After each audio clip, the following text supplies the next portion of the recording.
আপনাদের কাছে শুধু এই আবেদন রেখে যায় যে চব্বিশে বহু জীবনা রক্তের বিনিময়ে বাংলাদেশের জনগণ একটা পরিবর্তন পেয়েছে এবং এই পরিবর্তন এসেছে ফ্যাসিবাদীদের বিরুদ্ধে। কিন্তু আমাদের লড়াই শুধু ফ্যাসিবাদীদের বিরুদ্ধে নয়, ফ্যাসিবাদের বিরুদ্ধে।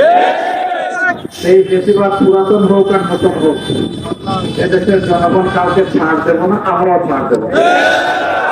দীর্ঘদিনের প্রত্যাশা একটা সুস্থ নির্বাচন জাতির মুখে আছে।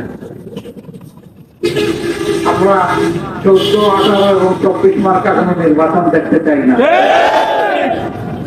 এ ধরনের কিছু আলামত আমরা লক্ষ্য করছি। যারা এই ধরনের অপকর্মের চিন্তা করছেন তাদের জন্য স্পষ্ট বার্তা, মানুষ রক্ত দিয়ে পরিবর্তন এনেছে, আবার প্রয়োজনে রক্তের বিনিময়ে পরিবর্তনকে শতভাগ সফল করবে। এখানে কাউকে কোনো ছাড় দেবে নাই জাতি, আমরাও দেব না।